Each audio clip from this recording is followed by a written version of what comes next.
Hello सभी को राधे राधे। कैसे हैं आप सब? आई होप बहुत अच्छे होंगे। और जैसा आपको पता है कि एसबीआई पीओ का जो एग्ज़ाम का फेस्टिवल सीज़न है वो चल रहा है अभी। आज 4 अगस्त है और कल भी एग्ज़ाम्स होंगे। तो आज मेरा भी पेपर था और मेरा सेकंड शिफ्ट में पेपर था आज। और सेकंड शिफ्ट का मैं ओवरऑल, अगर आप क्विक व्यू के लिए आए हो तो मैं आपको बता दूं कि सेकंड शिफ्ट का जो रीजनिंग था वो थोड़ा बहुत सा टफ साइड था, क्योंकि रीजनिंग में आई थिंक 5 पज़ल थे, जिसमें से मैंने 3 पज़ल किए थे। एक पज़ल में जिसमें मैं स्टक हो गई थी, और एक हाइट वाला था, उसमें 6 लोग थे, ABCDEF कुछ करके था, उसके हाइट में उनको अरेंज करना था। बाकी एक फॉरवर्ड बैकवर्ड जो हम अल्फ़ाबेट्स काउंट करते हैं, एक वो था क्वेश्चन। और एक नंबर वाला था जिसमें लिखा था कि 8 से पहले जो भी नंबर्स हैं उनमें 2 ज़्यादा कर दो और 8 के बाद सब में 1 कम कर दो। तो उसके बाद फिर कुछ करना था उसमें, प्राइम कितने फॉलो, कौन से प्राइम नंबर किसको फॉलो करते हैं, ऐसा कुछ करके था। वो मैंने किया था मैंने। और अल्फ़ाबेट वाला भी किया था। और पज़ल मैंने स्टार्टिंग में, जब मैंने पज़ल देखी तो पहले के 2 पज़ल तो बहुत ही मतलब लेंदी थी। अब मैं डुएबल थी कि नहीं थी, क्योंकि मैंने अटेंड ही नहीं करी है वो, तो मुझे नहीं पता है कि वो डुएबल थी कि नहीं थी। क्योंकि बहुत लेंदी थी तो मैंने स्किप कर दिया था, क्योंकि मैं पहले पेपर एक गो थ्रू करती हूँ। जो पहले गो थ्रू नहीं करता उसको लगेगा कि यार मैं तो अगर ऐसा किसी ने सोचा होगा कि मैं तो बहुत अच्छा हूँ डेजिग्नेशन वगैरह में, और अगर उसने किया होगा तो मुझे नहीं पता कि बनी है कि नहीं। लेकिन हाँ, ये है कि बहुत टाइम कंज्यूमिंग हो सकती थी वो, क्योंकि उसके बाद जो 3 पज़ल थी वो काफ़ी ईजी थी, काफ़ी मतलब बहुत इजी लेवल की थी वो। बाकी की जो पीछे की जो तीनों पज़ल थी, पज़ल तो 5 पूरी भरी हुई थी पज़ल ही पज़ल से, और इतना ज़्यादा कुछ था नहीं उसमें। और मैंने जो 3 पज़ल मैंने की थी, सबसे पहले मैं एक पज़ल के बारे में बताती हूँ। जो सर्कल वाला था उसमें 4 लोग इन देख रहे थे, 4 लोग आउट, ऐसा कुछ उसमें था। और यार मैं उसमें ना स्टक हो गई, क्योंकि मुझे पता ही नहीं चल रहा था कि कौन, मतलब 3 लोगों के डायरेक्शन मुझे पता ही नहीं चल रहा था कि वो लोग इन देखेंगे या आउट देखेंगे। मैंने 2-3 बार रीड किया था उसको।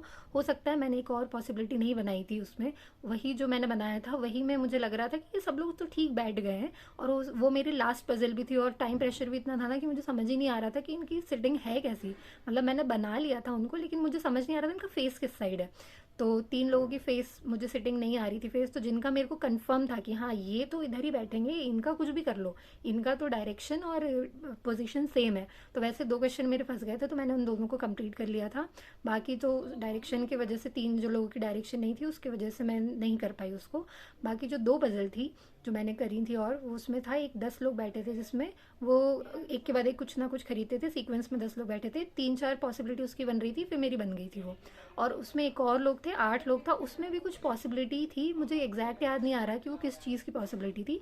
लेकिन हाँ, 8 लोग की उसमें पॉसिबिलिटी थी, वो भी बन जा रहा था, 2-3 उसमें वो बन रहे थे, उसके बाद पॉसिबिलिटी बन रही थी, उसमें भी बन जा रहा था, डुएबल थी।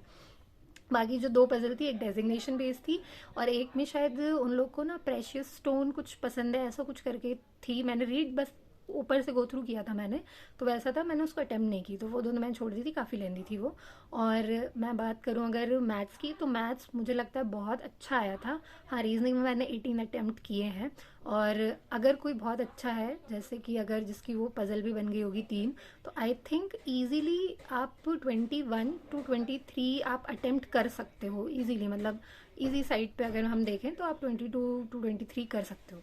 बाकी मैथ्स में मैथ्स ईजी था, अर्थमेटिक बहुत इजी था। अर्थमेटिक में वेरिएबल्स वगैरह इतना ज़्यादा नहीं थे।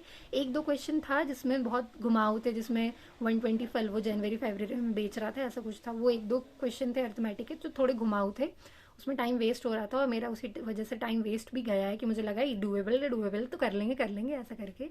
तो वो उस चक्कर में मेरे कुछ टाइम मेरा वेस्ट गया है। तो मेरा, अगर किसी का मैथ्स अच्छा होगा, बहुत ज़्यादा अच्छा होगा, स्ट्रांग होगा, तो वो आराम से 20-25 के बीच में कर लेगा।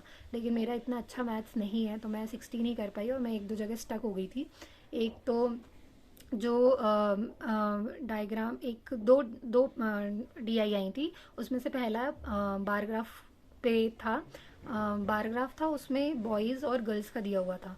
तो बॉयज़ और गर्ल्स में टोटल स्टूडेंट दिए थे, और बॉयज़ और गर्ल्स का डिफरेंस दिया हुआ था, तो उसके हिसाब से वो फिर DI पूरी आगे करनी थी। लेकिन उसके क्वेश्चन काफ़ी घुमाव थे, 1-2 क्वेश्चन बहुत इजी थे, बाकी सब ऐसे बहुत घुमाव वाले क्वेश्चन थे। तो अगर किसी ने वो 2 क्वेश्चन निकाल लिए होंगे तो निकाल लिए होंगे। और पाई चार्ट भी मैंने किया था, पाई चार्ट अच्छा था, इजी था, कुछ वेरिएबल वगैरह इतना ज़्यादा उसमें था नहीं। बस थोड़ा सा 3-4 लाइन के 1-2 क्वेश्चन उसमें भी लेंदी थे, बाकी 2-3 क्वेश्चन डुएबल थे, तो वो मैंने कर दिए थे। और मिसिंग नहीं, रॉन्ग नंबर सीरीज़ आई थी, बहुत इजी थी, रॉन्ग नंबर सीरीज़ हो गई थी, इजीली हो गई थी।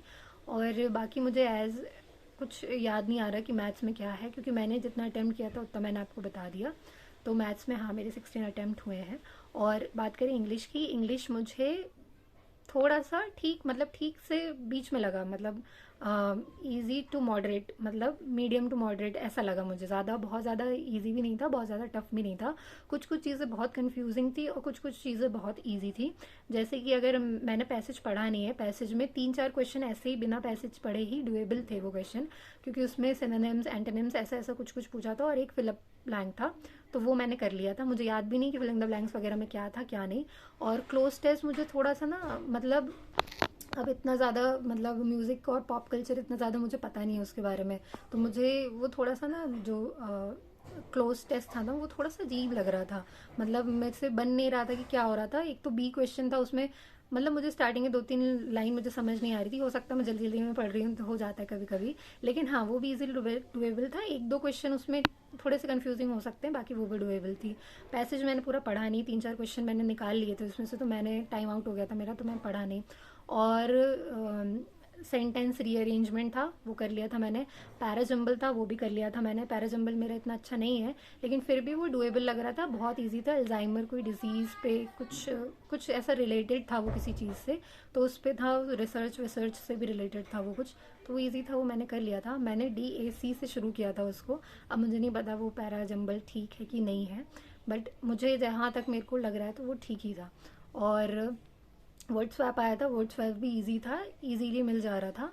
और एरर में यार मुझे थोड़ी ज़्यादा दिक्कत हो रही थी। वैसे तो एरर मेरा, मतलब एरर डिटेक्शन मेरा अच्छा है, मतलब ग्रामर मेरी ठीक ठाक है, लेकिन उसमें मुझे पता नहीं, मैं सेंटेंस रीड कर रही थी, मुझे समझ ही नहीं आ रहा था कि मतलब गलत क्या है। मतलब सेंटेंस, कुछ 2-3 सेंटेंस ऐसे थे जो मुझे बहुत अजीब लग रहे थे। आप लोग को भी ऐसा लगा क्या? मतलब मुझे समझ ही नहीं आ रहा था कि इसमें क्वेश्चन वो क्या है। मुझे याद भी नहीं है कि जो मैंने करे हैं 2-3 उसमें क्या एरर भी था, मुझे ये भी याद नहीं है। तो होता है ना, प्रेशर में हम भूल जाते हैं चीज़ें। लेकिन हाँ, मैंने उसमें 29 क्वेश्चन अटेम्प्ट किए थे।